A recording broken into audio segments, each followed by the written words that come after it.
Hello! After a lot of fun speculation, the 16 novels that have been longlisted for this year's Women's Prize for Fiction have finally been announced, and the prizes kindly sent me all of these books. Do I dare to do this? But, okay. These are the 16 novels. This is really heavy. But you know what I love about this award is that the judges always seem to get the perfect mixture for me between some books that I have already read and that I'm really glad to see being celebrated, some books that I've been really wanting to read, and then other books that are a complete surprise and wonderful new discoveries for me. So I'm going to go through and give brief summaries of all of these books and if I have any thoughts or feelings about them. But first I'll give a brief overview of the long list as a whole, and the shortlist of 6 books is going to be announced on April 2nd, and then the winner is going to be announced in June. And let's not forget that there's also the Women's Prize for Nonfiction and 16 books on that list as well, and I've already read 2 of them now, both really excellent in different ways, and I'd really recommend these, and I'm looking forward to exploring more from that list as well. So we are really spoiled for choice. Amongst these authors are not only novelists, but also poets, short story writers, playwrights, academics, and even a script editor for a very popular soap opera. I believe that there are 3 authors that have previously been listed for or won this award before. There are 9 debut novels, so very strong year for new voices. We are getting into the thick of book prize season, so there are 2 books on the list that have also been nominated for another award, the Republic of Consciousness Prize, and it's always really exciting for me to see when books make it across multiple prize lists, because probably in most cases the judges for these different awards weren't aware that these books were up for other prizes, so that they are appearing on both lists I think speaks really well for them. Sometimes there are books that are listed that haven't actually been published yet, but this year all of these novels have now been published in the UK, including 2 which have just been published today. There are quite a few family epics on the list of looking at family members over multiple generations. If you watched my predictions video with Anna, you'll see that I correctly predicted 3 of the books on the long list, and Anna correctly predicted 4, where we both guessed that the Safekeep would be on the long list. So Anna has won for this year. There are a number of surprising omissions of some authors that have been nominated for or won the prize in the past. There's no Ali Smith, but there's also, most surprising to me, no Elif Shafak for her recent novel There Are Rivers in the Sky, which is so epic and powerful and is a book that has really stuck with me. And I don't like to linger over books that haven't made the list over the ones that have, because really we should be celebrating those. But really, this novel completely took my heart. Now onto the books that have been listed, and first there is Tell Me Everything by Elizabeth Strout, and this story follows a central mystery concerning a reclusive artistic man who is accused of murdering his mother, and a very kind-hearted man, Bob Burgess, who takes on his case as his legal representative. But if you have read Elizabeth Strout before, you will also encounter many other characters that have appeared in her other books of Lucy Barton and Olive Kitteridge and many other characters. And yes, there is a whole Elizabeth Strout universe map that you can see all of the connections between all of these different characters. And honestly, I wasn't sure if this would be listed, because I think that to really fully appreciate this story, you kind of need to have read some of the other books. I mean, certainly not all of them, because there's quite a few of them, but there is so much about these characters which is already built, into them and into the story. And Strout goes to many lengths to explain these characters' backstories and contexts and their relationships to each other. She is careful to do that, and I think this novel can be read on its own, but really the impact of it is so much greater, having read all of these other books, not just these ones, but many other ones as well. So it's a tricky one to recommend for someone who hasn't read Elizabeth Strout before, but I am a passionate fan of her work and her writing, and as a literary representative of the state of Maine, which I was born and raised in, and actually the city, Saco, Maine, where I grew up in, is referenced in this novel. That's the first time I've ever seen that shown in fiction, and that is so exciting for me. So I love this novel for its central story and the new characters that are introduced into it, but also mostly of re-encountering these other characters and following them in these later stages in their lives, in their new surprising relationships to each other, and I'm watching them interact with each other. And I say watching because I can just like visualize and hear them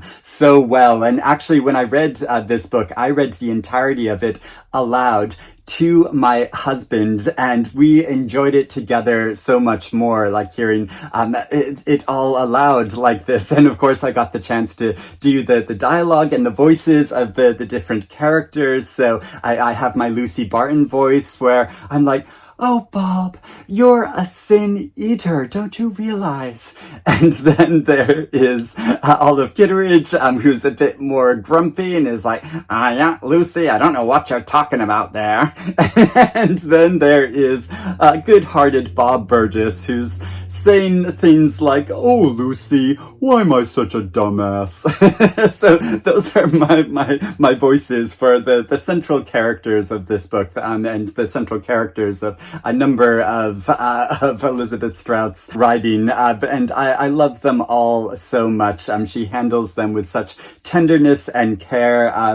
This is really playful and fun writing, but also really intelligent in looking at a number of different contemporary issues, and also like human issues and issues to do with aging and friendship and relationship and love over a long period of time. And I just absolutely adore this series and would recommend all of her books. A Little Trickerie by Rosanna Pike. I am so happy to see this debut novel on the list because I enjoyed reading this so much, and is also a really clever and intelligent take and look at history because it's set in medieval England and follows a girl from her childhood struggling in poverty, struggling to survive, making connections with people, and also being betrayed by other people, and following her plight in such a meaningful way, and how she devises a scheme to rig the system and pretend to be an angel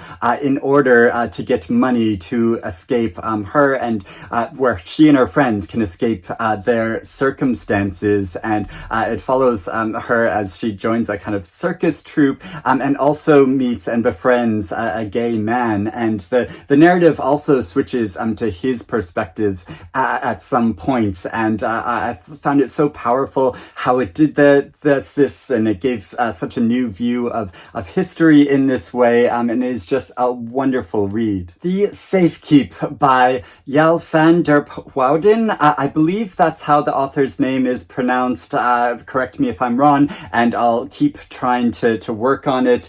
But this novel was also shortlisted for the Booker Prize last year. It's also a debut. It's set in the Dutch countryside after World War II, and follows a woman who lives on her own in her family home, where both her parents are gone, and her brothers live elsewhere. And one of her brother's fiance comes to stay with her in this house, and she does not want her in the house or anyone disturbing the peace and routine of her life. So it's about the tension of these two women in this house and what happens going forward of the secrets in both of their lives that are gradually revealed over the course of the story, and the secrets of the house itself. And it is told with such tension and grace and beauty. It's in 3 different parts, which are all quite distinct from each other, but which are all really effective in building up this overall story with a larger meaning. And I read this with my online book club at the end of last summer, and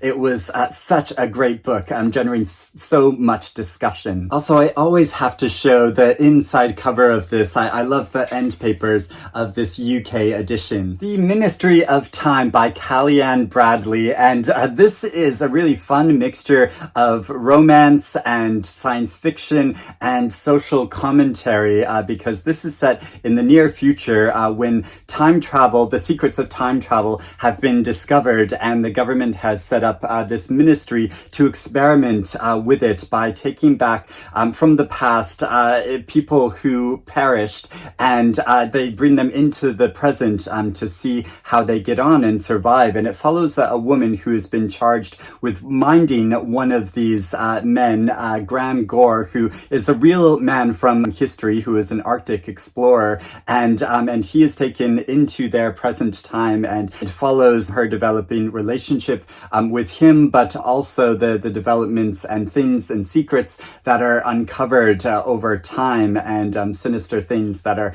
happening beneath the surface. And I just found this enormously fun and engaging to read. I mean, I think it's quite like ambitious, everything she tries to do in this book, and it's not a novel that's like lingered with me as strongly, as it isn't as impactful as when I first read it. But I don't know, maybe if I went back and reread it, I would feel differently. But I definitely had fun reading this at the time, and also I set out on a journey here in London to go visit some of the memorials to this Arctic expedition, and to see memorials to Graham Gore himself. And another lovely inside cover, All Fours by Miranda July. And this novel follows a semi-famous artist in her mid-40s who purportedly sets out on a cross-country journey, but instead she stops very close to her home and sets up a kind of alternative house for herself in a motel, and creates an elaborate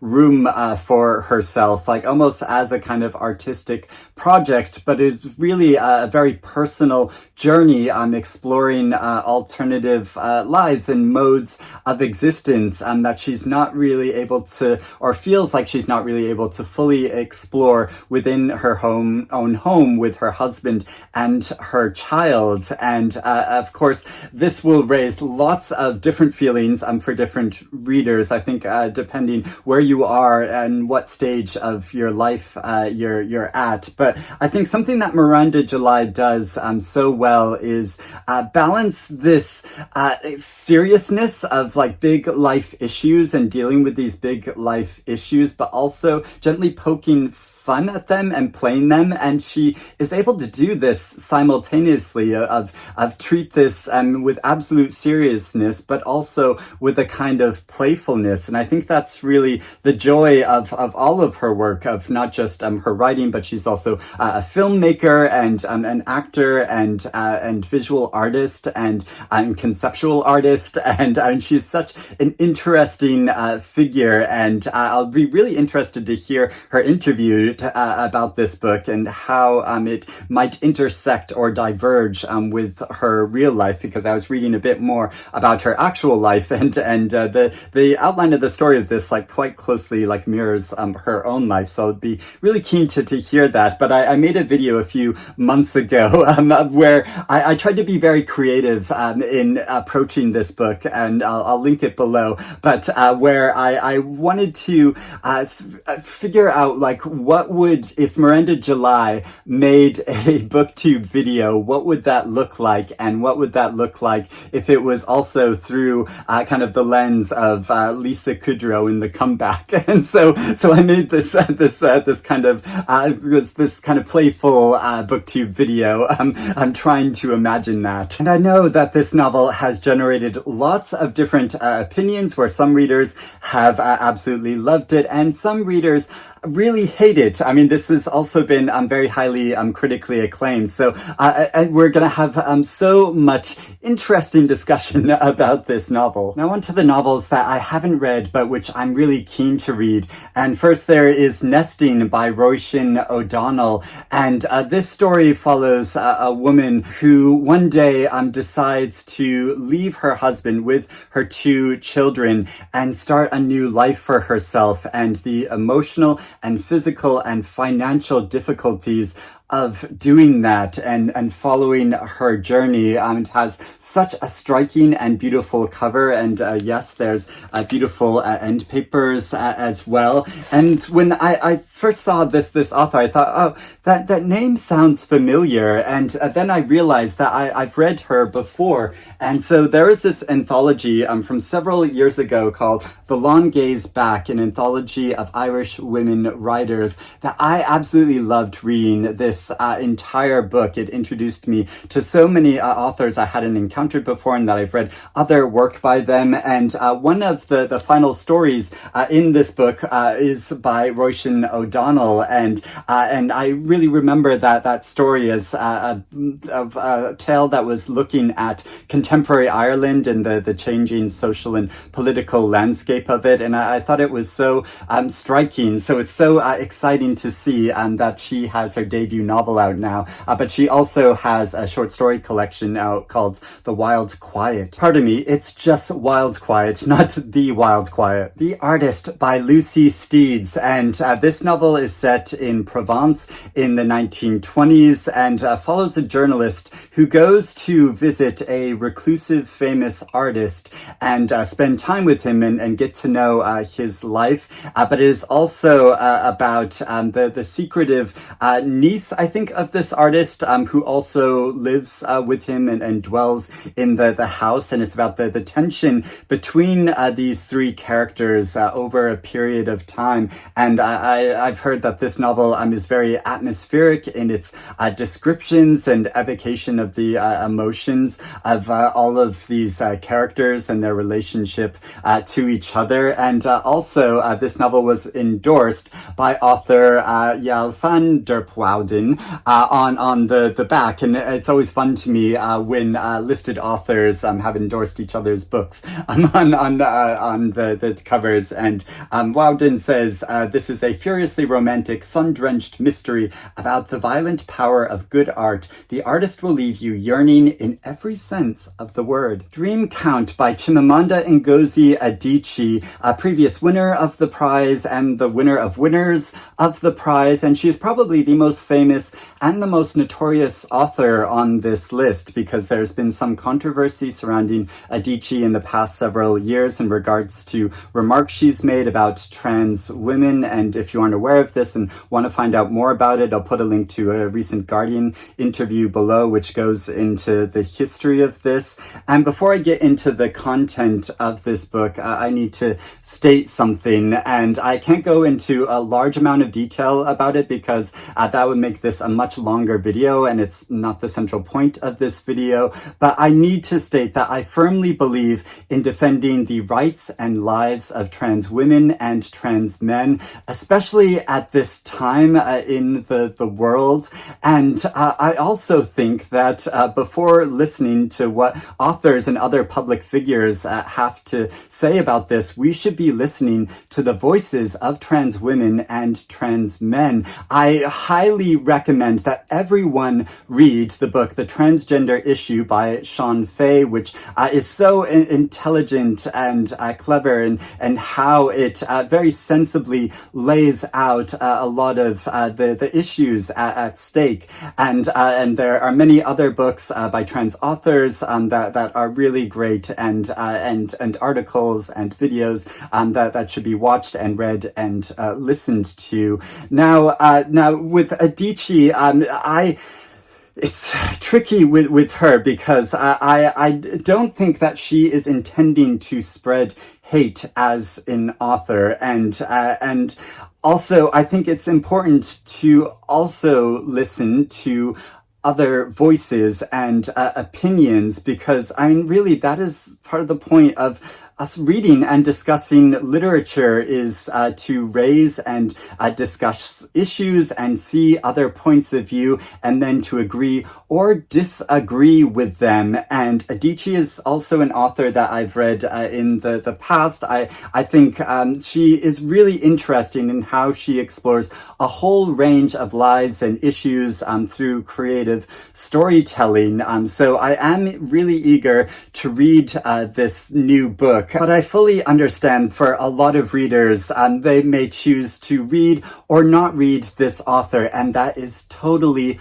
fine. Now, the actual content of this story and this novel follows 4 women between Nigeria and America. They all have different connections with each other. They all come from different social and economic levels, and it follows them as they interact with each other, but also go through their own personal struggles in regards to love and work and life. And it follows them through the recent pandemic. So I've read how it describes the intense isolation of that period for some individuals really intensely. So I am eager to read and explore this book, and also to openly discuss all of the issues that this novel and the remarks that this author has made in the past. Also, I think it's important to note that individuals and authors' ideas and opinions and values can change over time, especially when we maintain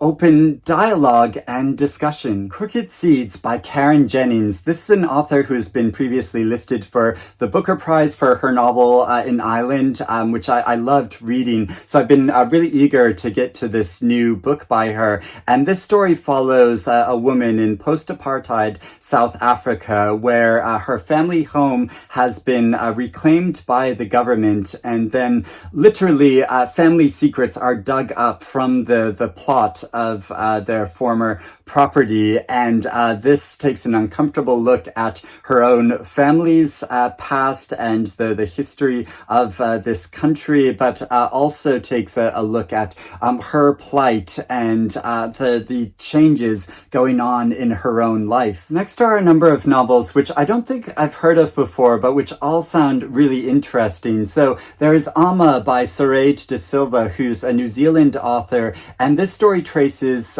3 generations of women, starting with the granddaughter of the family, close to our own time in London, as she is going through her own struggles, but also reflecting on the past, and especially how her grandmother, when her grandmother was only 10 years old, made the decision to kill her abuser, and about the consequences of this, which have persisted throughout the generations. So it's about family and displacement and queerness, and I just think it sounds excellent, and I love this vibrant cover. Somewhere Else by Jenni Daiches, or maybe Daiches. I'm not sure how you pronounce her surname. I tried to look it up online, but couldn't find her or anyone else pronouncing it. But interestingly, this author is in her 80s, and she's previously published some books under the name Jenni Calder, and this novel is also a generational story following a woman throughout the long span of her life, from her childhood in Poland, then to moving and following her up until close to her 100th birthday. And it's about Scottish life, Jewish life in Scotland, and it sounds like quite an epic story that looks at politics and history and identity. Fundamentally by Nussaibah Younis, and this novel follows a woman who's going through quite a lot of personal difficulty in her life, and she takes a job with the UN to rehabilitate ISIS women. So she travels to Iraq and meets there a young woman who's from London, and discovers that there's quite a lot of commonalities between them, but also quite a lot of differences between them in the paths they've taken in their lives. So it's exploring exploring these issues to do with politics and family and life, and it looks at this in quite a complex way, but this novel is also meant to have like quite a comic tone to it, and I really admire fiction that can balance those things. The Dream Hotel by Laila Lalami, and this novel is set, I believe, in the near future or an imagined future where a woman is stopped and seized by the Risk Assessment Administration because they believe that she has harbored dreams about killing her husband, and so she is imprisoned and made to undergo a process of rehabilitation, and there forms a number of connections with other people that are being detained like this. So I think this takes a really creative approach to looking at a number of political and social issues. And this is a very highly regarded author that I've been meaning to read her work before and just never got around to it. So I'm so excited to finally read a novel by her. Birding by Ross Ruan, and this novel follows two different women, one who is a former pop star, and one is a middle-aged woman who still lives at home with her very controlling and domineering mother, and about how these women's lives brush against each other, quite literally. I think they kind of walked past each other, but is looking at commonalities and differences in their lives and experiences. And I think it's also meant to be like quite a comic novel, but also I absolutely love this author photo. I think it gets an award for the best author photo. The Persians by Sanam Malouji, and this novel follows a family who in their native Iran were quite illustrious and well regarded, but then they moved to America where they are nobodies, and it's about how these family members, especially the women of this family, deal with this and contend with this new social status, and how they try to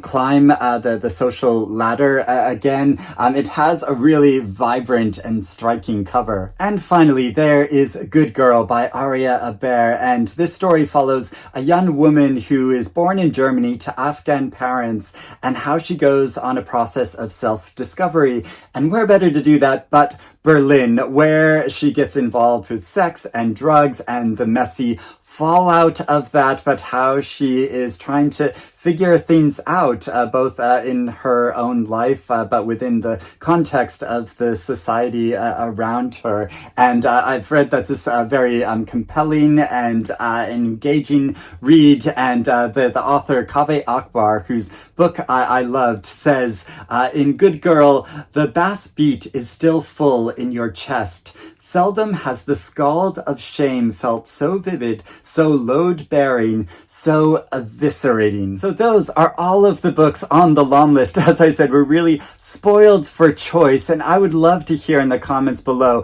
what you think of the long list as a whole. What have you read? Would you recommend it or not recommend it? What are you interested in reading or not interested in reading from the list? Let me know. And as I said, the shortlist will be announced on April 2nd. It's a very ambitious thing to try to have read all 16 books on the list before then, although I've already read 5, so I'll see how I do, but there's quite a lot that I want to get to. And of course, you can read these books at any time. It doesn't need to be before then, but it does make it fun to read within the context of the prize, so we can all discuss them and see each other's opinions. And I think these are probably the ones that I probably want to prioritize and read first, but I don't know, I might go on impulse and pick something out. But thank you for watching this video, and I hope you're doing well, and I will speak to you again soon. And yay, Virginia Woolf! Bye-bye.